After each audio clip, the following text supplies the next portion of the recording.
भगवती चरण के अंतिम क्षण। जब यह खबर बहावलपुर रोड की कोठी पर पहुंची तो सारी स्थिति सुनकर सबके सब परेशान हो उठे। जो कुछ हुआ था उसके साथ कई तरह की समस्याएं खड़ी हो गई थी। सर्वप्रथम यह कि भगवती चरण, जिसकी हालत अधिक चिंताजनक थी, को कैसे बचाया जाए। दूसरी समस्या यह है कि सुखदेव राज का इलाज कैसे और कहां कराया जाए। और तीसरी सबसे बड़ी समस्या यह थी कि भगत सिंह और दत्त को जेल से छुड़ाने की जो योजना थी, अब उसका क्या किया जाए। जिन लोगों ने इसके लिए जाना था उनमें से 2 नाकारा हो गए थे। अब उनकी जगह कौन से 2 नए व्यक्ति लिए जाएं। और सबसे बड़ा प्रश्न यह पैदा हो रहा था कि जो कुछ भी हुआ है उसे पुलिस से कैसे छुपा कर रखा जाए। ये सभी प्रश्न एकदम तूफान की तरह उमड़ आए थे। परंतु सबसे पहली समस्या तो भगवती चरण को बचाने की थी। परस्पर विचार परामर्श करके यशपाल ने अपने 2 साथियों को लेकर रावी की ओर चल पड़ा। यशपाल के वहां पहुंचने तक भगवती की हालत बहुत बिगड़ चुकी थी। भगवती ने स्वयं उसे कह दिया था कि अब वह अधिक समय तक जीवित ना रह सकेंगे, इसलिए उन्हें बचाने का प्रयास नहीं होना चाहिए। इसलिए उन्होंने यह इच्छा अवश्य प्रकट की कि भगत सिंह को जेल से छुड़ाने की जो योजना वे बना रहे थे और जिसके लिए उन्होंने यह सब कुछ किया, अवश्य पूरी होनी चाहिए। यशपाल ने उन्हें उठाने की कोशिश की, परंतु देखा कि इनकी हालत इतनी बिगड़ चुकी है कि बिना चारपाई या स्ट्रेचर के उन्हें वहां से ले जाना कठिन होगा। इस पर उन्हें वहां उसी हालत में छोड़कर और अपने एक साथी को उनके पास बैठाकर यशपाल शहर चला गया, ताकि चारपाई और स्ट्रेचर का प्रबंध कर सके और यदि संभव हो सके तो किसी डॉक्टर को भी साथ ला सके। यशपाल चला गया और उसके जाने के कुछ देर बाद भगवती चरण भी चल बसी। जिस रावी के किनारे 5 मास पूर्व उनके देशवासियों ने स्वाधीनता का ध्वज लहराया था, उसके किनारे भारत की स्वतंत्रता के लिए लड़ते हुए उनके एक वीर सपूत ने अपने प्राण त्याग दिए। रक्त रंजित उसका शरीर किसी चारपाई या पलंग पर ना पड़ा था, अपितु उस मिट्टी में पड़ा था जिस मिट्टी की उसने जीवन भर पूजा की थी, जिसे वे अपने माथे पर लगाकर कहा करते थे कि जब तक इस मिट्टी पर किसी विदेशी के कदम पड़ते रहेंगे, उस समय तक हम चैन न लेंगे, न किसी को लेने देंगे। और भगवती चरण ने निश्चय ही न चैन लिया और न किसी को लेने दिया। रात के समय उस अंधियारे में जब रावी के किनारे खून में लिपटी उनकी यह लाश वहां पड़ी थी, उस सुनसान जंगल में जहां उस समय किसी पक्षी की आवाज भी ना आ रही थी, उस शहीद की लाश अपनी हालत पर कह रही थी, मादरे हिंदुस्तान नाचीज तोहफा कर कबूल, खून से लिथड़ा हुआ अपना ही सर लाया हूं मैं। यशपाल जिस व्यक्ति को वहां छोड़कर गया था, भगवती चरण की मौत के बाद वह व्यक्ति भी डर के मारे वहां से चला गया। अब केवल उसकी लाश वहां पड़ी थी, उनके ऊपर कफन न था। शायद ऐसे ही समय के लिए कवि ने कहा था, बर मजारे माँ गरीबा ने चरागे ने गुले, ने परे परवाना सौदद ने सजाए बुलबुले। रात काफी हो चुकी थी जब यशपाल ने एक चारपाई लेकर वापस आया। कुछ और सामान भी अपने साथ ले आया। 2 चादरें थीं और कुछ दवाई थी, परंतु जिसके लिए लाया था वह तो वहां था ही नहीं। उनका शव पड़ा था, उसके प्राण पखेरु उड़ चुके थे, वह वास्तविक अर्थों में स्वतंत्र हो चुका था। अंग्रेज की पुलिस उसका पीछा ना कर सकती थी। यशपाल और उसके साथियों ने उस शव को उन 2 चादरों में लपेट दिया। फिर उनके सामने प्रश्न उठा कि अब क्या करें। यदि वे बहावलपुर रोड की कोठी पर ले जाएं, तो वहां से शमशान भूमि ले जाना पड़ेगा। और यदि किसी ने पूछ लिया कि किसकी लाश है, मौत कैसे हुई, तो कठिनाइयां खड़ी हो जाएंगी। इसलिए यशपाल उस लाश को वहीं छोड़कर चंद्रशेखर आजाद और दूसरे साथियों के परामर्श करने के लिए वापस चला गया। यशपाल बहावलपुर रोड वाली कोठी पर पहुंचा तो सब लोग प्रतीक्षा कर रहे थे। पहला प्रश्न यही था कि भगवती भाई कहाँ है। जब यशपाल ने बताया कि वह संसार में नहीं है, वह उनकी लाश को वहीं छोड़कर आया है, तो मानो सब पर एक पहाड़ टूट पड़ा हो। चंद्रशेखर आजाद ने समझा कि उनका एक बाजू टूट गया, परंतु सबसे दयनीय स्थिति तो उस गरीब की थी जिसका सुहाग लुट गया था।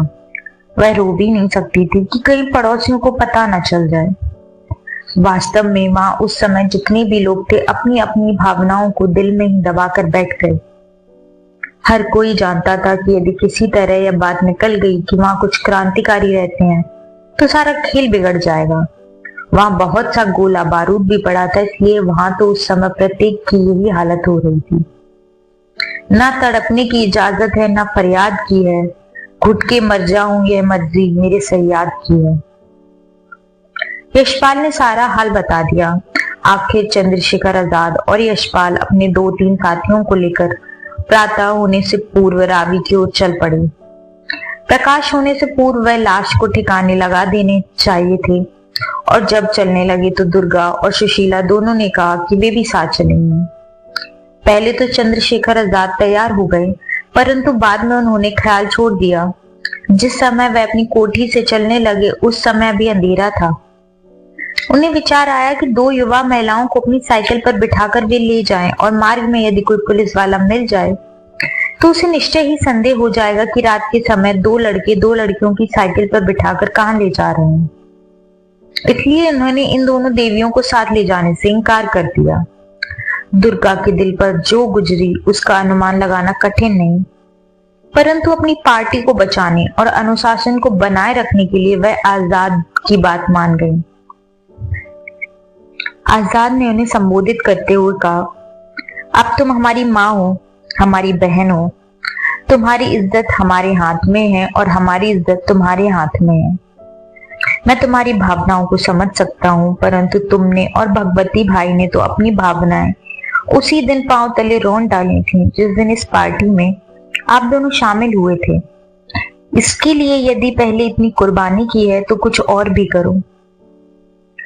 आजाद की बात सुनकर दुर्गा खामोश हो गई। यशपाल और चंद्रशेखर आजाद साइकिलों पर सवार होकर रावी की ओर रवाना हो गए। देश की स्वतंत्रता की लड़ाई में लाखों लोगों ने अपना बलिदान दिया है।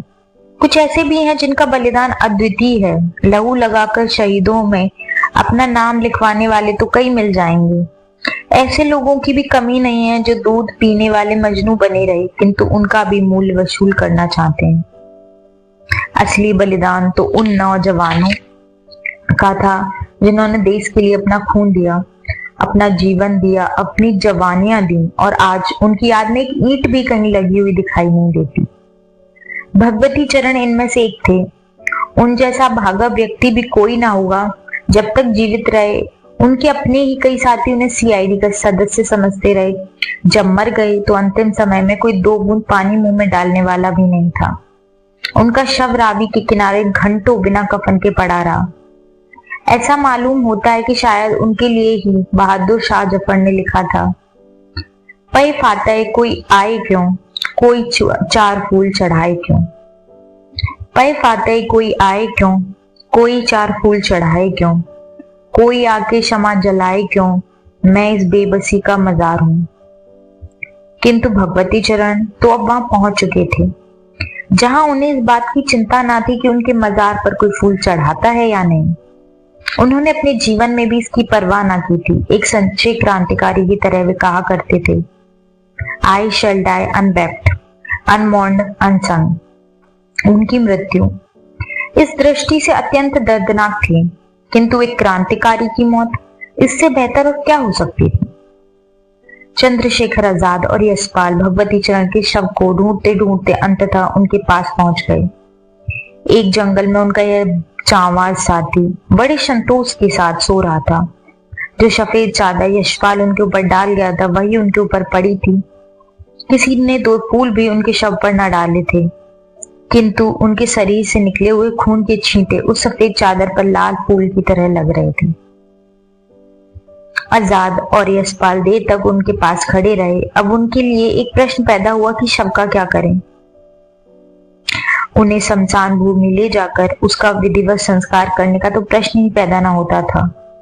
एक तो शव जंगल में पड़ा था जहां कोई टांगा मोटर नहीं पहुंच सकते थे। दूसरा, उन्हें यह भी डर था कि कहीं पुलिस को इस घटना का पता न लग जाए। इसलिए आपस में सोच विचार के बाद दोनों ने यही फैसला किया कि उसे वहीं दफना दिया जाए। इस प्रश्न पर भगवती चरण के साथियों में मतभेद है कि उनके शव को अंततः दफनाया जाए या रावी में बहाया जाए। यशपाल ने अपनी पुस्तक में लिखा है कि उसे बहा दिया गया, किंतु सुखदेव राज और एक अन्य क्रांतिकारी श्री वैशंपायन ने लिखा है कि उसे दफनाया गया। ये दोनों अंतिम समय तक भगवती चरण के साथ थे। सुखदेव राज तो बुरी तरह घायल हो गया था, यद्यपि उसके बाद वह रावी तट पर नहीं गया, किंतु वह उसी बहावलपुर रोड वाली कोठी में मौजूद था, इसलिए उसे मालूम था कि क्या हो रहा है। उसके ख्याल की पुष्टि आगे चलकर एक और घटना से भी हो जाती है। जब उसके विरुद्ध एक केस चला तो पुलिस ने लकड़ी का एक बंद डिब्बा अदालत में पेश किया।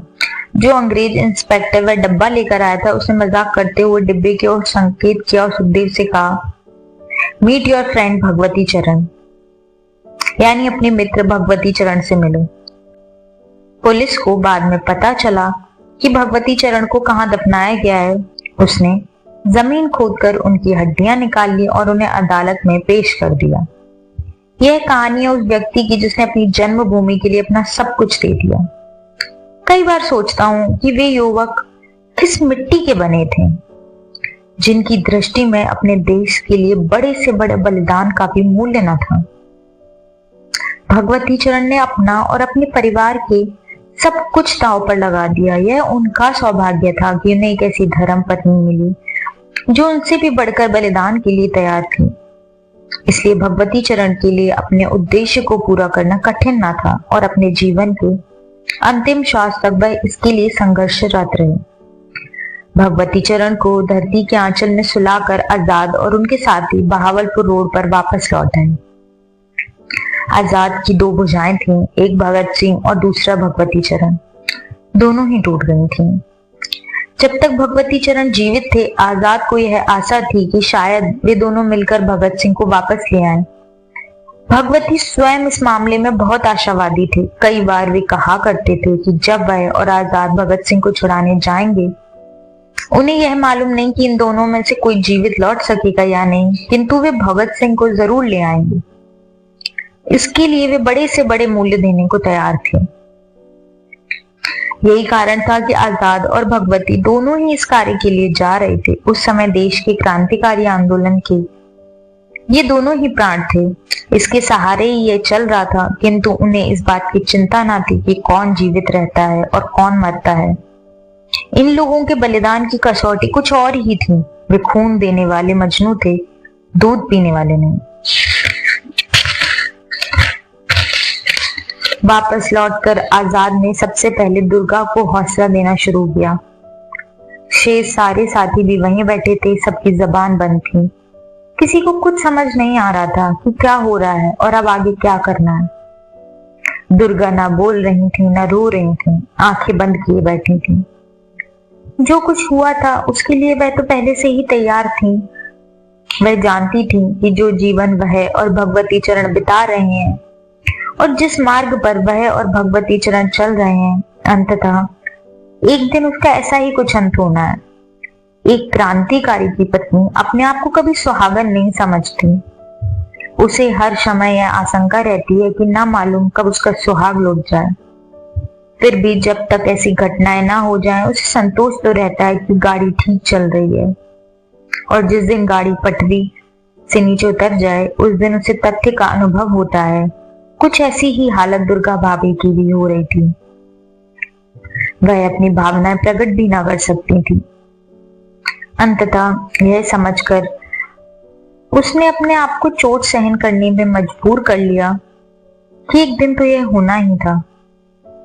आजाद ने तुरंत ही उस वातावरण को बदलने का प्रयास किया और अपने साथियों से कहा कि भगवती भाई की यह अंतिम इच्छा थी कि भगत सिंह को छुड़ाने की योजना पूरी होनी चाहिए। हम भगवती भाई के लिए कुछ ना कुछ करेंगे। उनकी यह इच्छा तो पूरी करेंगे ही। अब इसकी तैयारी शुरू कर देनी चाहिए। आजाद ने इस संदर्भ में जो कहना था कह दिया, जो आदेश देने थे दे दिए। उस पर दुर्गा ने अपना मौन भंग किया और आजाद को संबोधित करके बोली, भैया, यदि आपने यह काम करना है तो मैं आपकी जगह आपके साथ जाऊंगी। आजाद को दुर्गा के ये शब्द सुनकर खुशी तो हुई, किंतु उन्होंने कहा, बहन, भगवती भाई का स्थान और कोई नहीं ले सकता। यह काम महिलाओं का नहीं है। पीछे रहकर तुम और दीदी बहुत कुछ कर सकती हो। हमारे आने की प्रतीक्षा करना, हम भगत सिंह को लेकर ही आएंगे। भगवती भाई की इच्छा पूरी हो जाएगी। दुर्गा आगे कुछ कह ना सकी। आजाद के बाद कोई कुछ कह ना सकता था। यह फैसला हो गया कि भगवती और दत्त को जेल से छुड़ाने के लिए जो योजना पहले बन चुकी है उसे मूर्त रूप दिया जाएगा। इसमें 2 व्यक्ति कम हो चुके थे। भगवती चरण की मौत हो चुकी थी और सुखदेव राज घायल हो चुका था। फिर भी आजाद ने कहा कि उनकी जगह 2 नए साथी लेकर ले जाएंगे और एक प्रयास जरूर करेंगे। भगत सिंह को छुड़ाने की विफल योजना। भगवती चरण की मौत ने हालात का रुख एकदम बदल दिया। अब क्या हो, यह प्रश्न एक अत्यंत घिनौने रूप में चंद्रशेखर आजाद के सामने आ खड़ा हुआ। अब हर फैसले की जिम्मेदारी अकेले उसके ऊपर थी। सारी स्थिति पर विचार करने के बाद उसने यह दिया, भगत सिंह को छुड़ाने की योजना पूरी की जाएगी। भगवती चरण की यही अंतिम इच्छा थी। हम उसके साथ विश्वासघात नहीं कर सकते। यदि मुझे अकेले जाना पड़े तो मैं जाऊंगा, परंतु एक बार भगत सिंह को रिहा करने का प्रयास जरूर करूंगा। आजाद की इस घोषणा के बाद उसके सारे साथियों में बिजली की लहर दौड़ गई और तैयारी शुरू हो गई। उस समय आजाद के सामने एक और समस्या भी बड़ी तेजी के साथ आ खड़ी हुई। दुर्गा ने कहा, यदि भगवती चरण नहीं है तो उनकी जगह लेंगे और साथ चलेंगे। यदि वह मारी गई तो अपने आप को भाग्यशाली समझेंगे, वहीं जा पहुंचेंगे जहां भगवती चरण गए हैं। दुर्गा के ये वचन सुनकर आजाद कुछ ठिठुर गए। किस प्रकार बहादुर थी वह महिला। आजाद अभी उसे समझा ही रहे थे कि यह महिलाओं का काम नहीं है। उनके जाने से कई प्रकार की कठिनाइयां पैदा हो सकती हैं। तो सुशीला दीदी ने कहा कि दुर्गा को इसलिए नहीं जाना चाहिए कि उनका 4 वर्ष का एक छोटा बच्चा है। वह अपने पिता की छत्र छाया से पहले ही वंचित हो चुका है। अब यदि माँ को भी कुछ हो गया तो क्या बनेगा। इसलिए दुर्गा तो नहीं जाएंगी, मैं जाऊंगी। मेरा तो कोई घर बार नहीं। दुर्गा इससे पूर्व अपना कर्तव्य निभा चुकी है, अब मेरी बारी है।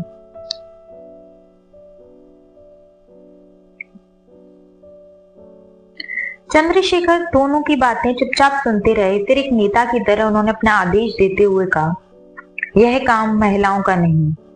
तुम दोनों में से कोई भी नहीं जाएंगे। जो कुछ इस समय कर रही हो क्या वही कम है। अब हम जाएंगे और भाग्य की परीक्षा करेंगे। 1 जून को निश्चित योजना के अनुसार आजाद, यशपाल, वैशंपायन और 2-3 अन्य नौजवान जेल के फाटक के निकट पहुंच गए।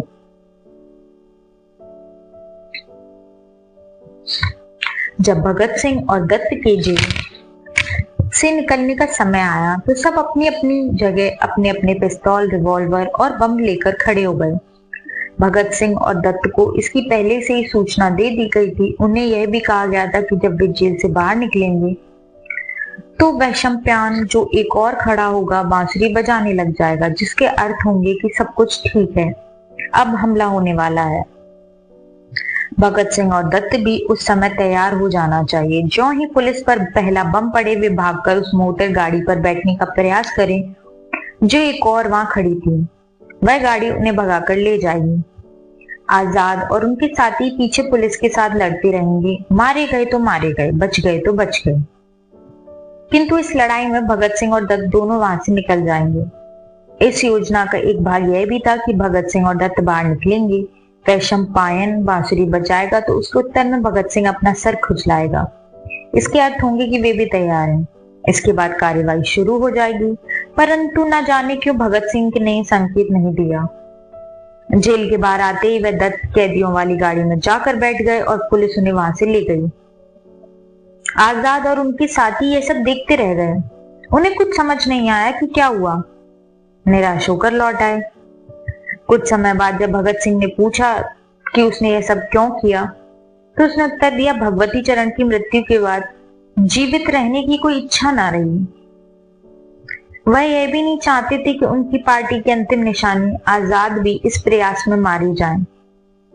आजाद को खत्म करा के भगत सिंह अपनी रिहाई हासिल नहीं करना चाहते थे। इसलिए जब वे जेल से निकले तो उन्होंने देखा कि उनके साथी वहां खड़े हैं, फिर भी वे इस कार्रवाई के लिए तैयार न हुए। न जाने इसमें कितने मारे जाते। कुछ देर बाद आजाद, यशपाल और दूसरे क्रांतिकारी नौजवान बहावलपुर रोड में अपनी कोठी वापस लौट आए। दुर्गा और सुशीला उनकी प्रतीक्षा कर रही थी। जब उन्होंने देखा कि अकेले ही वापस आए हैं तो उन्होंने आजाद से पूछा कि क्या हुआ है। उन्होंने कोई उत्तर ना दिया और अपने कमरे में चले गए। मनुष्य सोचता कुछ और है और होता कुछ और है। आजाद ने जितनी योजनाएं बनाई थी सब धूल में मिल गईं। सबसे अधिक दुख उन्हें भगवती के जाने का था। विधि की विडंबना देखिए कि चिरकाल तक भगवती और आजाद के बीच खाई बनी रही। कुछ लोगों ने भगवती चरण के विरुद्ध यह प्रचार किया था कि वे सीआईडी में हैं। उन्हें बदनाम करने में भरसक प्रयास किए। वह इस हद तक सफल भी रहे कि चंद्रशेखर आजाद के दिल में यह ख्याल बैठ गया कि भगवती चरण ठीक ही सीआईडी के एजेंट हैं।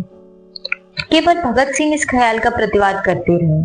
वे बार बार कहते रहे कि भगवती अगर सीआईडी में से कोई भी संबंध होता तो सैंडर्स की हत्या में वह और दुर्गा भाभी और भगवती चरण के 3 वर्ष के बच्चे को लेकर लाहौर से निकले थे और कलकत्ता में भगवती चरण उन्हें स्टेशन पर मिले थे। उसके बाद वे गिरफ्तार करा सकते थे। भगत सिंह आजाद के दिल से यह ख्याल निकालने का प्रयास करते रहे कि भगवती चरण का सीआईडी से कोई संबंध नहीं है। यह ख्याल उस समय उनके दिमाग से निकला जब भगवती चरण ने यशपाल के साथ मिलकर वॉयसरॉय की ट्रेन को बम से उड़ाने का प्रयास किया। इसके बाद आजाद और भगवती चरण एक दूसरे के निकट आते गए और इतने निकट आ गए कि फिर दोनों की किसी तीसरे पर विश्वास नहीं करते थे। आजाद ने भी समझ लिया कि भगत सिंह के बाद यदि कोई सबसे अधिक विश्वास पात्र साथी है तो भगवती भाई। यही कारण था कि भगत सिंह और दत्त को जेल से छुड़ाने की सारी योजना केवल इन दोनों ने मिलकर ही बनाई थी और उन्होंने फैसला किया था कि इनमें से दोनों भाग लेंगे। किंतु कर्म गति तारे नहीं टरे। एक तनिक सी भूल ने एक ऐसे वीर के प्राण ले लिए जिसने अपने देश के लिए सब कुछ ही दिया था। लिया कुछ नहीं था। वे क्रांतिकारी नौजवान की एक निराली आन और शान के मालिक हुआ करते थे। ये ठीक अर्थों में देश के मजनू थे। इनके लिए जब जरूरत होती अपना खून देने को तैयार हो जाते। किंतु क्या मजाल इनमें से किसी ने किसी प्रकार के मुआवजे के लिए किसी के आगे हाथ पसारे हों। भगवती चरण इनमें से एक थे। जेल में वापस आने के बाद आजाद एक कमरे में बंद रहे और कई घंटों सोचते रहे कि क्या किया जाए। भगवती चरण के अंतिम शब्द उन्हें रह रह कर याद आते रहे कि भगत सिंह को छुड़ाने की योजना उन्हें छोड़नी नहीं चाहिए। किंतु भगत सिंह इसके लिए तैयार नहीं हो रहे थे। वे अपने लिए आजाद के जीवन को खतरे में नहीं डालना चाहते थे। एक विचित्र स्थिति उत्पन्न हो रही थी। इस उधेड़-बुन में आजाद ने फैसला कर लिया कि भगत सिंह को छुड़ाने का एक और प्रयास किया जाएगा। किंतु ऐसा प्रतीत होता था कि या तो भाग्य उनका साथ नहीं दे रहा है या भगत सिंह। उनकी योजना पूरी न हो सकी। चंद्रशेखर आजाद सही मायनों में क्रांतिकारी थे, इसलिए उनके लिए आराम से बैठना कठिन था। भगत सिंह को जेल से छुड़ाने की उनकी योजना पूरी न हो सकी, किंतु उसे उन्होंने छोड़ा नहीं था। 1 जून को जेल से लौटने के बाद वह एक बंद कमरे में अकेले ही बैठे बहुत देर तक सोचते रहे कि अब क्या किया जाए। उसके लिए यह भी समझना कठिन था कि अंतिम समय पर भगत सिंह तैयार क्यों नहीं हुए। उस रात चंद्रशेखर काफी देर तक सोचते रहे कि अब क्या करना है। भगत सिंह जेल में थे, भगवती चरण की मौत हो चुकी थी, किंतु उन्हें कुछ ना कुछ फैसला तो करना ही था और वह कर दिया है कि भगत सिंह को छुड़वाने का एक और प्रयास किया जाएगा। इसके लिए इस बार 15-20 जवान तैयार किए जाएंगे और इस बार भगत सिंह को जेल ले जाने वाली पुलिस पर भरपूर हमला किया जाएगा। चाहे इसमें कितने ही लोग मारे जाएं, इसकी परवाह नहीं, किंतु एक प्रयास अवश्य किया जाएगा। यह सोचते सोचते आजाद सो गए। अभी उनकी आंख लगी थी कि उनकी कोठी में जहां वे सो रहे थे एक जबरदस्त धमाका हुआ। भगत सिंह को छुड़वाने के लिए जो बम तैयार किए गए थे वे वापस आकर एक अलमारी में रख दिए थे। उनमें से एक फट गया था। इसके साथ न केवल एक जबरदस्त धमाका हुआ बल्कि कोठी की खिड़कियां और दरवाजे भी हिल गए। आजाद की नींद खुली। वे समझ गए कि बम फट गया है। उन्होंने उसी समय सबको आदेश दिया कि जिसके हाथ जो सामान आता है वह लेकर वहां से चला जाए। सबसे बड़ा प्रश्न यह था कि दुर्गा और सुशीला को कहां भेजा जाए। हर कोई समझता था कि पुलिस शीघ्र ही आकर मकान को घेर लेगी। इसके बाद किसी के लिए वहां से निकलना कठिन हो जाएगा। साथ ही कोठी में एक इंजीनियर रहता था, यशपाल। उसके पास गया और पास उसे कुछ बता दिया। कहा कि हम लोग क्रांतिकारी हैं, एक विशेष कार्य से यहाँ आ रहे थे। वह अभी हो नहीं सका। एक बम फट गया है जिसके कारण यह धमाका हुआ है तथा मकान और दरवाजों की खिड़कियां टूट गई हैं। यशपाल ने उस इंजीनियर से प्रार्थना की कि वह अभी पुलिस को सूचना ना दे। आधे घंटे के बाद बेशक फोन कर दे, उस समय तक ये लोग अपना सामान हटा लेंगे और स्वयं भी किसी सुरक्षित स्थान पर पहुंच जाएंगे। वह इंजीनियर भला आदमी था और उसके मन में देशभक्ति की कुछ भावना थी। वह यशपाल की बात मान गया। उसने आधे घंटे के बाद पुलिस को फोन किया। इस मध्य ये सब लोग जा चुके थे। जब पुलिस वहां पहुंची, वह भी अंदर जाने से घबराती थी कि कहीं उनकी उपस्थिति में कोई और बम न फट जाए। किंतु उसने धीरे धीरे सारी कोठी को छान डाला। यद्यपि बहुत सा सामान वहां से हटा लिया गया था, फिर भी पुलिस के हाथ कई ऐसी चीजें आईं जिससे उनके लिए सुराग लगाना आसान हो गया था। एक कठिनाई उस समय यह भी उत्पन्न हुई कि सुखदेव राज को कहाँ रखा जाए। रावी के किनारे जब भगवती के हाथ में बम फटा था तो सुखदेव राज उनके सामने खड़ा था। उनके पांव पर भी सख्त चोट आई थी। बम का एक टुकड़ा उसके पैर में घुस गया था और उसके ऑपरेशन की जरूरत थी। उधर उस कोठी में बम फटने से भगदड़ मच गई थी। फिर लड़के तो भागकर कहीं ना कहीं अपना बचाव कर लेते, किंतु अब प्रश्न दुर्गा और सुशीला के संदर्भ में पैदा हुआ और एक सुख देवराज के विषय में कि उसे कहां ले जाएं। धनवंतरी ने उसका समाधान ढूंढ लिया। चैम्बरलेन रोड पर हमारे घर में 3 घर छोड़कर दयानंद आयुर्वेदिक कॉलेज के प्रिंसिपल डॉक्टर आसानंद रहा करते थे। वे बहुत ही भले पुरुष और देशभक्त थे। धनवंतरी कभी उनके पास पढ़ता रहा था। उनके साथ उसके अच्छे संबंध थे। उसने डॉक्टर आसानंद से जाकर सारी बात कह दी। डॉक्टर साहब ने कहा, सुखदेव राज को किसी भी अस्पताल में नहीं भेजा जा सकता। डॉक्टर पूछेंगे कि घाव कैसे आया। असंभव है कि इसके बाद वे पुलिस को भी सूचना दे दें और वहां आकर सुखदेव राज को गिरफ्तार कर लें। डॉक्टर आसानंद ने धनवंतरी से कहा कि सुखदेव को उनके घर ले आए। वे उसे अपने पास रखेंगे, स्वयं ही उसका इलाज करेंगे और किसी को पता भी नहीं चलने देंगे कि सुखदेव यहाँ रहता है। पुलिस जगह जगह उसकी तलाश कर रही थी। उसकी गिरफ्तारी के लिए घोषणा हो चुकी थी, अतः उसकी सावधानी की जरूरत थी। सुखदेव को डॉक्टर आसानंद के मकान में लाने का फैसला हो गया, किंतु एक और कठिनाई थी जिसे दूर करना अभी शेष था। हमारा मकान डॉक्टर आसानंद के मकान के समीप ही था। पुलिस 24 घंटे मेरे साथ रहती थी। जब मैं अपने घर में होता तो पुलिस मेरे घर के बाहर बैठी रहती थी। जब मैं कहीं जाता तो पुलिस के 2 सिपाही साइकिल पर मेरे साथ चल पड़ते। धनवंतरी को आशंका हुई जब वह सुखदेव को लेकर डॉक्टर आसानंद के मकान में आएगा तो पुलिस के जो सिपाही मेरे घर के सामने बैठे हैं उन्हें मालूम हो जाएगा। वे तुरंत रिपोर्ट करेंगे, तब सुखदेव भी गिरफ्तार हो जाएगा। धनवंतरी भी होगा और डॉक्टर आसानंद भी। धनवंतरी मेरे पास आया और सारी स्थिति बताने के पश्चात उसने कहा कि बेहतर होगा कि मैं दोपहर 12 बजे से शाम को 5 बजे तक अपने मकान ना आऊं।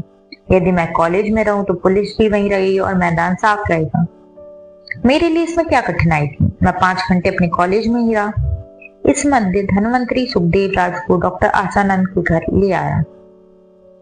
उसे बंद कमरे में लिटा दिया गया जहां उसका उपचार होता रहा। इन दिनों मेरे लिए भी एक कठिनाई पैदा हो गई थी। सुखदेव राज से मेरा संबंध उस समय से था जब हम दोनों छात्र संघ में काम करते थे। अब जबकि मुझे पता लग गया कि हमारे पड़ोस में घायल पड़ा है तो कई बार उससे मिलने की इच्छा होती, किंतु धनवंतरी ने मना कर दिया। उसे यही डर था कि यदि मैंने डॉक्टर के घर के कुछ अधिक आना जाना शुरू करा तो पुलिस मेरे घर के आसपास बैठी रहती है, उसे संदेह हो जाएगा। इसलिए मुझे सुखदेव राज से मिलने की मनाही करती थी। मैंने इसका एक रास्ता निकाल लिया। पुलिस वाले रात्रि 10 साढ़े 10 बजे चले जाते थे, इसलिए मैं धनवंतरी को तैयार कर लिया कि मैं सुखदेव से रात्रि के 11 या साढ़े 11 बजे मिला करूंगा और जाने से पहले ये अच्छी तरह देख लिया करूंगा कि मेरे घर के आसपास कोई पुलिस या सीआईडी वाला तो नहीं है। इस तरह मैं सुखदेव राज से सप्ताह में एक बार मिलने जाया करता था, किंतु उसे अधिक देर तक वहां रखना उचित नहीं समझा गया। ज्यों ही उसका पैर कुछ ठीक होने लगा, उसे अमृतसर भेज दिया गया। चंद्रशेखर आजाद को क्रमशः कई निराशाओं का सामना करना पड़ा और एक प्रकार से सारी व्यवस्था ही बिगड़ गई। सबसे बड़ी कठिनाई उनके लिए रुपयों की ही रहती थी। इसके बिना वे कुछ भी नहीं कर सकते थे। अपने काम के लिए हर किसी के लिए रुपयों मांग भी नहीं सकते थे। इसलिए वह लाहौर से चले गए ताकि पहले रुपयों का प्रबंध करें। इसके लिए उन्होंने दिल्ली में गड़ोदिया स्टोर में डाका मारकर कोई 17,000 रुपए प्राप्त कर लिए। वह उन्होंने तुरंत अपने साथियों में बांट दिए ताकि कुछ नए हथियार खरीदे जा सकें। चंद्रशेखर आजाद भगत सिंह को जेल से छुड़ाने की योजना बहुत देर से बना रहे थे। इसके साथ और भी बहुत योजनाएं संबंध थी। इसकी विफलता के कारण वह बहुत निराश हो गए थे। लाहौर से चले गए ताकि कुछ रुपयों का प्रबंध हो सके, किंतु फिर लाहौर में वापस आ गए। उन्होंने अपनी गतिविधियों का केंद्र एक बार फिर उत्तर प्रदेश को बना लिया। वहां क्रांतिकारी दल का विघटन हो गया और वे उसे नए सिरे से गठित करना चाहते थे। रास्ते में कई प्रकार की कठिनाइयां आ रही थीं। भविष्य धूमिल नजर आ रहा था। इस समय गांधी जी का चलाया हुआ आंदोलन बल पकड़ रहा था। सरदार पटेल और पंडित नेहरू पहले ही गिरफ्तार हो चुके थे। गवर्नर को गोली से उड़ाने की योजना। मैं इससे पहले लिख चुका हूं कि 1930 के अंत में स्थिति अत्यंत निराशाजनक होती जा रही थी। गांधी जी का सविनय अवज्ञा आंदोलन चल तो रहा था, किंतु अब वह ढीला पड़ता जा रहा था। वह उतना प्राणवान नहीं रहा था जितना कि आरंभ में था। दूसरी ओर क्रांतिकारी आंदोलन भी अपने नेताओं से वंचित हो गया था, विशेषतः पंजाब में। भगत सिंह जेल में थे और उनके शरीर पर मौत की तलवार लटक रही थी। भगवती चरण एक बम फट जाने से शहीद हो चुके थे। उनके अतिरिक्त कोई तीसरा ऐसा ना था जो इस आंदोलन को चला सके। चंद्रशेखर आजाद पंजाब छोड़कर उत्तर प्रदेश चले गए थे। वहां अपनी पार्टी का पुनर्गठन करना चाहते थे। पंजाब में उनके स्तर का कोई क्रांतिकारी नेता न था। दूसरी ओर लाहौर के षड्यंत्र की कार्रवाई प्रतिदिन समाचार पत्रों में छप रही थी। भगत सिंह और उनके साथी जिस वीरता के से यह मुकदमा लड़ रहे थे, उनका जनता पर प्रभाव पड़ तो रहा था। नौजवान तो विशेष रूप से उनसे प्रभावित हो रहे थे। ऐसे हालात में हम में से कुछ एक के सामने यह प्रश्न पैदा हुआ कि क्या हम हाथ पर हाथ धरे बैठे रहें? हमारे सामने उस चिटागांग के शस्त्रागार पर क्रांतिकारी नौजवानों के हमले की घटना भी थी। वह 1930 की सबसे बड़ी घटना थी। कुछ नौजवानों ने चिटागांग के शस्त्र भंडार पर कब्जा कर लिया और वहां के सारे हथियार निकाल कर ले गए थे। एक क्रांतिकारी युवक सूर्य सेन के नेतृत्व में उन्होंने कुछ समय तक क्षेत्र के समानांतर सरकार भी कायम कर ली थी। इस घटना की सारे देश में कई दिनों तक चर्चा होती रही।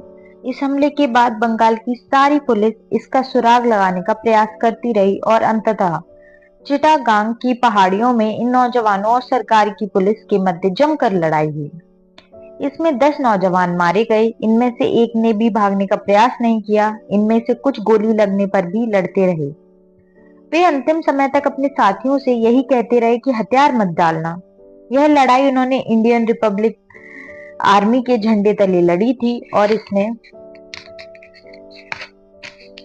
सारे देश को झंझोड़ कर रख दिया था। पंजाब के छात्र संघ की गतिविधियों में भाग लेने के कारण मैं दुर्गादास खन्ना और रणबीर लगभग प्रतिदिन शाम को मिला करते थे और आपस में हालात का जायजा लेते रहते थे। एक दिन काफी देर तक बातचीत के बाद हम इस परिणाम पर पहुंचे कि बंगाल ने तो चिटागांग के शस्त्रागार पर हमला करके कुछ ना कुछ कर दिखाया है। पंजाब को भी कुछ करना चाहिए। किंतु हमारे संगठन में तो विघटन आ चुका था। बहुत से साथी गिरफ्तार किए जा चुके थे, जो बाहर रह गए थे उनमें से अधिक विश्वसनीय नहीं थे। और जब तक साथी काम के ना हो, उस समय तक कोई भी योजना सिरे नहीं चढ़ सकती। उस समय सबसे पहला प्रश्न हमारे सामने यह था कि हम करें क्या। काफी देर तक सोच विचार करने के बाद हमने दो योजनाओं पर कुछ अधिक सोचने और उनके विषय में जानकारी प्राप्त करने का फैसला किया। उन दिनों लॉरेंस गार्डन में बहुत बड़ा क्लब हुआ करता था। उसमें किसी भी भारतीय को जाने की अनुमति न थी। केवल अंग्रेज अफसर, अंग्रेज व्यापारी या उनकी पत्नियां ही उसकी सदस्यता बन सकती थीं। हम इसे अपने देश के सम्मान के लिए एक चुनौती समझते थे। इसलिए हमने सोचा कि जिस समय इस क्लब में नाच हो रहा हो, उस समय क्यों ना इसमें बम फेंका जाए। इसके लिए हम कई दिनों तक इस क्लब के इर्द गिर्द चक्कर लगाते रहे, ताकि कुछ पता चल सके कि अंदर जाने का रास्ता कौन सा है और बाहर निकलने का कौन सा। और यदि बम फेंकने का फैसला हो ही जाए तो यह कहां से फेंका जाए। हम कई दिनों तक इसी उधेड़ बुन में पड़े रहे, किंतु किसी संतोषजनक परिणाम पर नहीं पहुंच सके। एक तो वहां सुरक्षा के प्रबंध कड़े थे। क्लब में बीसियों अर्दली घूमते थे, जो देखते रहते थे कि कोई संदिग्ध व्यक्ति तो अंदर नहीं आ रहा। उनसे बचकर अंदर जाना कुछ कठिन नजर आ रहा था। दूसरी कठिनाई हमें यह भी मालूम हो रही थी कि ऐसे बम प्राप्त करना उन समय कठिन थे जो प्रमाणित हो सके। हम दोनों में से कोई बम बनाना तो नहीं जानता था। दुर्गादास खन्ना और रणवीर संभवतः यह जानते थे कि ये कहां से मिल सकते हैं, किंतु मैंने कभी इनसे पूछने का प्रयास नहीं किया। जब इन दोनों ने यह आशंका प्रकट की कि जिस प्रकार के बमों की यहाँ जरूरत है वह शायद नहीं मिल सकेंगे, तो हमने इस क्लब का पीछा छोड़ दिया। दूसरी योजना थी पंजाब के गवर्नर को गोली से उड़ाने की। प्रतिवर्ष दिसंबर के अंतिम सप्ताह में लाहौर के यूनिवर्सिटी हॉल में पंजाब विश्वविद्यालय का दीक्षांत समारोह हुआ करता था। हमने सोचा कि यदि हम किसी अंदर भेज सकें जो गवर्नर पर गोली चला दे, तो यह काम आसान रहेगा। इसके लिए अधिक तैयारी की जरूरत ना थी। एक निशानेबाज नौजवान, एक पिस्तौल और अंदर प्रविष्ट होने के लिए एक कार्ड, इन तीनों का प्रबंध हो जाए तो योजना सिरे चढ़ सकती थी। सबसे पहला प्रश्न हमारे सामने यह आया कि इस काम के लिए किसको भेजा जाए। पहले हमने सोचा कि हम तीनों में से एक को जाना चाहिए। इस संदर्भ में मैं अपने कर्तव्य से वंचित होऊंगा यदि दुर्गादास खन्ना को धन्यवाद ना दूं। उस समय तक मेरा विवाह ना हुआ था, ना रणबीर का। हम दोनों यदि किसी घटना में मारे जाते तो अधिक अंतर नहीं पड़ सकता था। माता पिता कुछ रो धो के चुप हो जाते, किंतु दुर्गादास खन्ना के विवाह के होते हुए अभी 2 वर्ष ही हुए थे।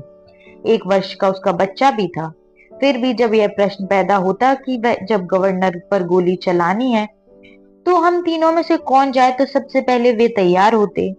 मैं इस व्यक्ति के साहस, वीरता और देशभक्ति से स्तब्ध था और कई बार मजाक से कह देता था कि यदि कुछ करना था फिर विवाह क्यों किया था। अब यदि तुम जाते हो और तुम्हें कुछ हो जाता है तो तुम्हारी पत्नी और बच्चे का क्या बनेगा। तब वह बड़ी शांति से उत्तर देते, घर वाले संभाल लेंगे, कोई चिंता की बात नहीं। यानी जो व्यक्ति मृत्यु की घाटी में पैर रखने की तैयारी कर रहा हो और जहां से वापस आने की कोई आशा ना हो, वह यह कह रहा था कि उसे इस बात की चिंता नहीं कि उसके बाद उसके बालक का क्या बनेगा। ये थे वे लोग जिन्होंने इस देश को आजाद कराया था। काश कि आज के नौजवान उनसे कुछ सीख सकें। मैंने और रणबीर ने फैसला कर लिया था कि कोई और जाए ना जाए, दुर्गादास खन्ना को इस काम के लिए कदापि नहीं भेजा जाएगा। शेष रह गए हम दोनों। पहले तो हम दोनों में से कोई भी निशानेबाज नहीं था। यूनिवर्सिटी हॉल में गोली गवर्नर की बजाय किसी और को लग जाए तो क्या होगा। दूसरी कठिनाई हमारे लिए यह थी कि पुलिस हर समय पीछे रहती थी। सीआईडी का एक एक सिपाही हमें जानता था। हम दोनों में से जो भी विश्वविद्यालय जाएगा उसे देखते ही पुलिस सचेत हो जाएगी और इससे पहले कि हम गोली चलाएं या तो हमें गिरफ्तार कर लिया जाएगा या गोली से उड़ा दिया जाएगा। दोनों हालातों में जिस उद्देश्य से वहां जाना था वह पूरा ना होगा। हम तीनों समस्या के विभिन्न पक्षों पर विचार करते रहे। हम जानते थे कि जो काम हम करने जा रहे हैं वह कठिन भी है और अनगिनत खतरों से भरपूर। इसका परिणाम यह भी हो सकता है कि अंत में हम सबके सब फांसी पर चढ़ जाएं, किंतु हम कुछ ना कुछ जरूर करना चाह रहे थे। और इसी मध्य यह ख्याल भी आया कि आज तक किसी भी लड़की ने यह काम नहीं किया। क्यों ना पंजाब को यह श्रेय मिले कि उनकी लड़की ने एक गवर्नर पर गोली चलाई। इसका प्रभाव जमनत पर और भी अच्छा पड़ेगा। इसलिए हम एक ऐसी लड़की की तलाश में निकले जो यह काम कर सके। उन दिनों कई लड़कियां स्वतंत्रता आंदोलन में बढ़ चढ़कर भाग ले रही थीं। उनमें से 2-3 क्रांतिकारी विचारों की भी थीं। इनमें से एक को तो हमने इस कार्य के लिए तैयार भी कर लिया था। प्राय देखा गया है कि जब एक फिल्म तैयार करनी होती है, पहले इसकी कहानी लिखी जाती है, इसके बाद इसके एक्टर और एक्ट्रेसों की खोज की जाती है। जो नाटक हम रचना चाहते थे उसकी कहानी लिखी जा चुकी थी। यह नाटक कहाँ खेला जाएगा इसका भी निर्णय हो चुका था, लेकिन इस नाटक की हीरोइन अभी नहीं मिल रही थी। यह फैसला हम कर चुके थे कि जिस समय पंजाब के गवर्नर यूनिवर्सिटी हॉल में कन्वोकेशन की अध्यक्षता करने आएंगे, उस समय उन पर गोली चलाई जाए। उस समय पंजाब के गवर्नर सर जॉफरी डी मोंटेमोरिस थे। वॉइस रॉय की हत्या करने का प्रयास इससे पूर्व हो चुका था, लेकिन अभी तक किसी गवर्नर की बारी नहीं आई थी। जो नाटक हम रचना चाहते थे उसका लक्ष्य पंजाब का अंग्रेज गवर्नर था। हम इसके लिए किसी हीरोइन की खोज कर रहे थे जो अंत में मिल गई। इन दिनों लॉ कॉलेज में एक लड़की पढ़ा करती थी। चूंकि वह अभी जीवित है और नहीं चाहती कि उसका नाम प्रकट किया जाए, इसलिए इन लेखों में कमला के नाम से उनका उल्लेख होगा। उस जमाने में जिन लोगों का क्रांतिकारी पार्टी से संबंध होता था, उनके कई नाम रख दिए जाते थे ताकि किसी को पता ना चले कि असली आदमी कौन है। कमला लॉ कॉलेज में पढ़ा करती थी और किरण चंद्र दास के बहुत ही प्रभाव में थी। जब किरण चंद्र दास कलकत्ता जाने लगे तो मुझे कह गए कि इसके साथ संपर्क कायम रखूं ताकि किसी जरूरत के समय काम आ सके। इसे क्रांतिकारी गतिविधियों में कुछ रुचि थी। कई बार उसने हमें इसके लिए रुपए भी दिए। 1-2 बार तो उसने अपने जेवर भी दिए और घर वालों से कह दिया कि गुम हो गए। इसकी एक प्रकार की हरकतों से संदेह उत्पन्न हो रहा था, लेकिन जो लड़की कॉलेज में पढ़ती थी हो उस पर इतना पहरा रखा जा सकता था। वह कोई ना कोई मार्ग निकाल कर बच जाती। उस वर्ष उसने बीए की डिग्री लेनी थी, इसलिए यह काम और भी सुगम हो गया।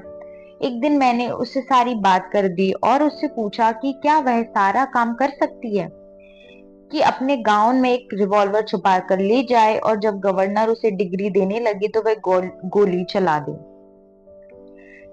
मेरे आश्चर्य की सीमा न रही जब उसने हाँ कह दी। मैंने उसके सामने एक बड़े ही भय का चित्र पेश किया। उसे यह भी स्पष्ट कर दिया कि इसकी सजा फांसी भी हो सकती है। वह इसके लिए तैयार थी। इस पर मैंने उसे कहा कि वह तनिक और सोचे। बिना सोचे समझे फैसला करना ठीक नहीं होता। यह कहकर मैंने उसे सोचने समझने के लिए 3-4 दिन दे दिए। दूसरे दिन मैंने सारी बात दुर्गादास खन्ना और रणवीर को बता दी। दुर्गादास भी उस लड़की को जानते थे, क्योंकि वह भी उन दिनों लॉ कॉलेज में पढ़ा करते थे। यह सुझाव तो उन दोनों को पसंद आया कि यह काम एक लड़की से कराया जाए, लेकिन इसके बाद के हालात पर भी सोचने की जरूरत थी। लेकिन सबसे पहले हमारे सामने यह सवाल उत्पन्न हुआ कि हमारी भांति कमला कोई विशेष निशानेबाज ना थी।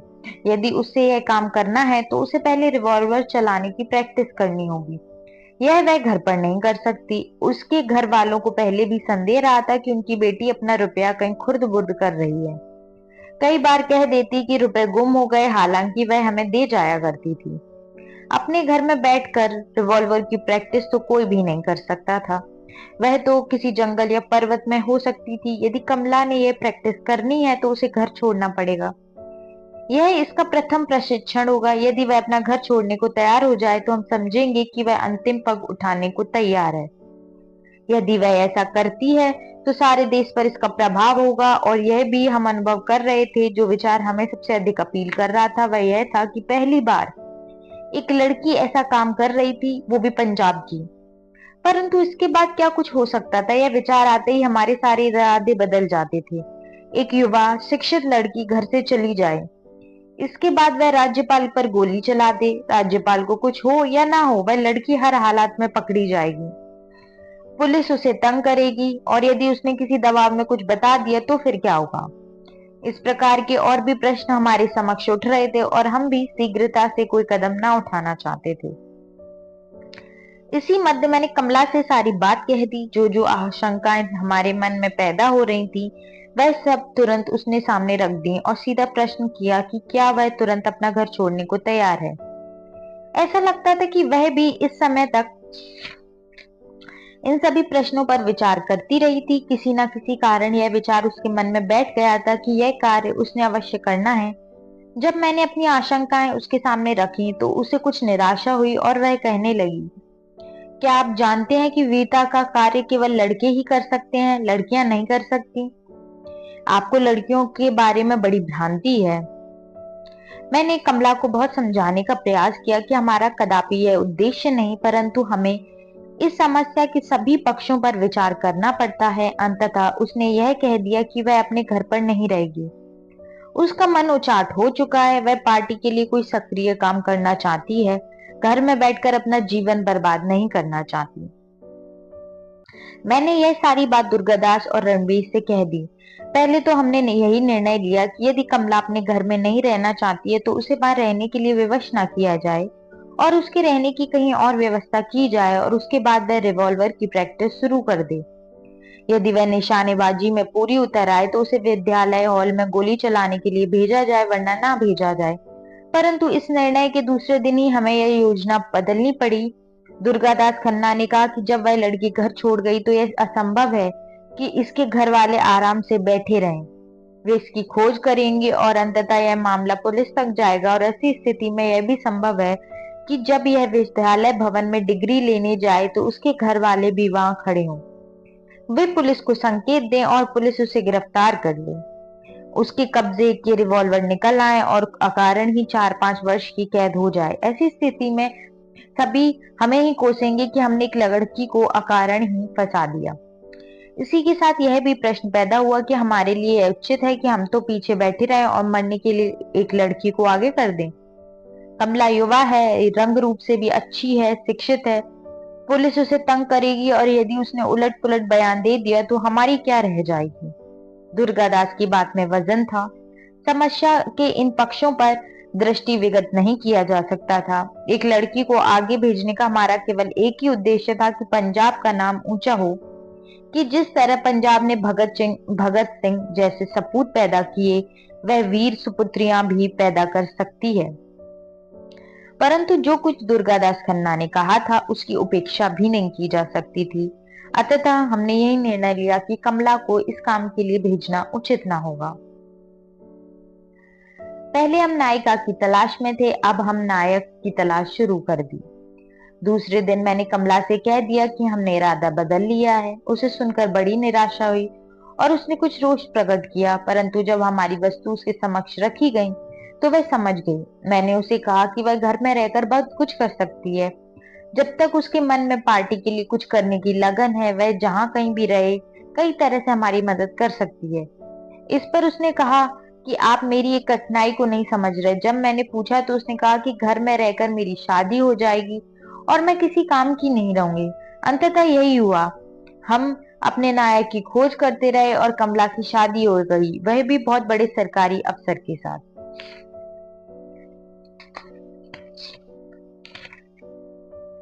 कमला के बाद हरि कृष्ण। हम पंजाब के विश्वविद्यालय कन्वोकेशन के समय जो कार्रवाई करना चाहते थे उसकी गति कुछ धीमी पड़ गई जब हमने यह फैसला कर लिया कि कमला को इस काम के लिए नहीं भेजा जाएगा। वह अपनी तैयारी पूर्ण कर चुकी थी, लेकिन हम समझते थे कि इसे इस बात का आभास ना था कि वह जो कुछ करने जा रही है उसका परिणाम उसके लिए क्या निकल सकता है। उन दिनों यदि एक लड़की गवर्नर पर गोली चलाती हुई गिरफ्तार हो जाती तो पुलिस उसके साथ जो व्यवहार कर सकती थी उसका अनुमान कमला को न था। यही कारण है कि वह इस बात पर अडिग थी कि वह यह काम जरूर करेगी। उसने अपने काम आसान समझा, चूंकि वह लड़की है अतः उसे इसके लिए नहीं भेजा जा रहा। लेकिन हमारा निर्णय अंतिम था, हम उसे कोई परिवर्तन करने को तैयार ना थे। इन्हीं दिनों मर्दान में एक युवक चमन लाल लाहौर आए। मेरा तो उनके साथ परिचय ना था, रणवीर के साथ था। एक दिन रणवीर ने उनके साथ इस योजना के बारे में बातचीत कर दी, साथ ही उन कठिनाइयों का भी उल्लेख कर दिया जो हमारे सामने पेश हो रही थी। बाद में दुर्गादास खन्ना और रणवीर ने मिलकर चमनलाल से बातचीत की। मेरी उसके साथ चूंकि कोई जान पहचान ना थी, मैंने उनसे बातचीत करना उचित ना समझा। लेकिन रणबीर के मकान पर एक दो बार उसके साथ सरसरी बातचीत जरूर हुई। इससे ज्यादा ना उसने बातचीत की ना मैंने।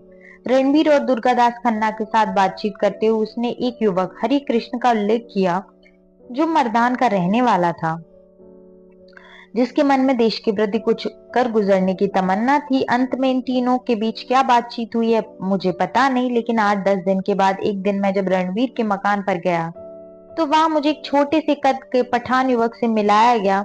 इसी का नाम था हरि कृष्ण। मैंने उससे ज्यादा पूछने का प्रयत्न न किया कि वह कौन है और वह क्या कर रहा है।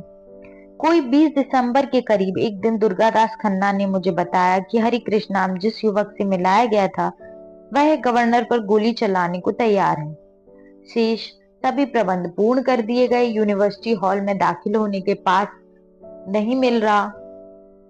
दुर्गादास खन्ना ने यह काम मेरे जिम्मे लगाया कि मैं किसी ना किसी प्रकार पूरा करूं। मैंने अपने उन दोस्तों के घर चक्कर काटने शुरू कर दिए जिन्हें यूनिवर्सिटी हॉल में जाने का निमंत्रण मिल सकता था। मैंने कमला से भी इसका उल्लेख किया। उसने बताया कि उसके पिताजी के नाम एक कार्ड आया हुआ है, वह ला देगी, और दूसरे दिन उसने यह ला कर दे दिया। हमने उस पर से उसका नाम मिटाने का प्रयास किया, लेकिन इस प्रयास में वह कार्ड खराब हो गया। इस पर मैंने फिर चक्कर काटने शुरू कर दिए। अंततः अमृतधारा के मालिक पंडित ठाकुर दत्त शर्मा के बेटे की मेज पर वह कार्ड पड़ा हुआ मिल गया। उन दिनों उनका घर मेरा बहुत आना जाना था, इसलिए किसी को पता नहीं चला और मैं वह कार्ड उठा लाया। वह कार्ड मैंने दुर्गादास खन्ना को दे दिया।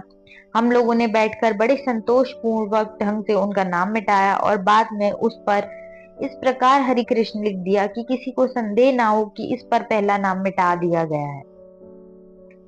विश्वविद्यालय हॉल में प्रवेश कार्ड मिलने के बाद सभी और प्रबंध पूर्ण हो गए।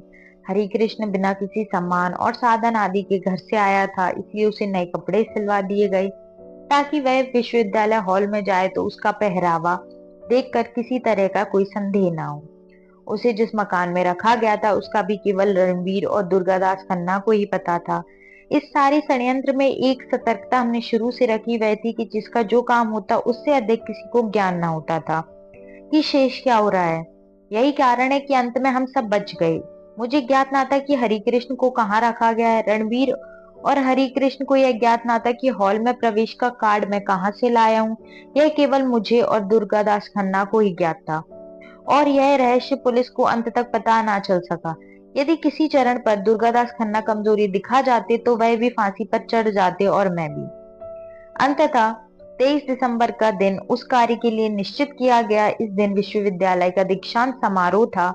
इसका सबसे रोचक पक्ष यह था कि उसमें भाषण देने के लिए हमारे भूतपूर्व राष्ट्रपति डॉक्टर राधाकृष्णन आ रहे थे। उस समय तो यह उनकी कल्पना में भी ना था कि वह किसी दिन इस देश के राष्ट्रपति बनेंगे।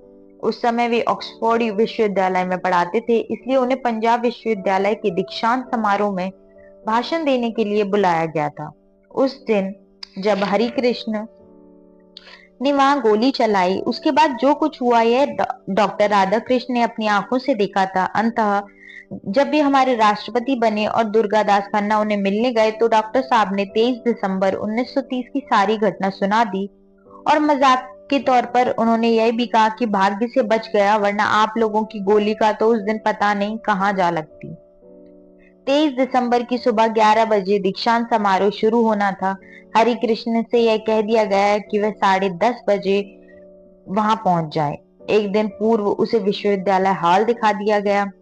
मुझे आज ठीक तरह याद नहीं कि दुर्गादास की ड्यूटी लगी थी या रणवीर की, दोनों में से एक किसी के जिम्मे यह काम लगा था।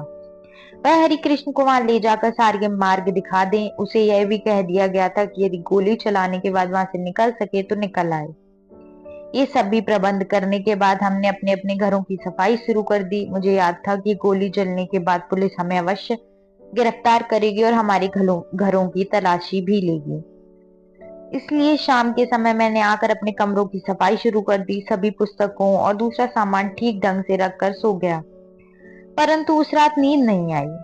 कमला के एक संबंध का मकान हमारे घर के पास था। उन्हें मिलने के बहाने वह हमारे घर आ गई और दूसरे दिन जो कुछ होना था उसके बारे में उसने कुछ जानना चाहा, परंतु मैंने उससे कह दिया कि जो कुछ होगा वह स्वयं अपनी आंखों से देख लेगी, इसलिए उसे जानने की आवश्यकता नहीं है। परंतु वह हट कर रही थी। अतः जब मैंने उसे स्पष्ट कर दिया कि एक क्रांतिकारी पार्टी का यह प्रथम नियम होता है कि कोई स्वयं नहीं पूछता, जिसे जितना बताया जाए वह उतना ही सुन लेता है, इससे अधिक प्रश्न करने की आवश्यकता नहीं होती।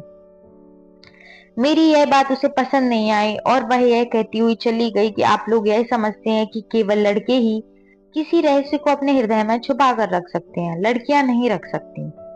परंतु आपका यह विचार किसी दिन गलत सिद्ध होगा।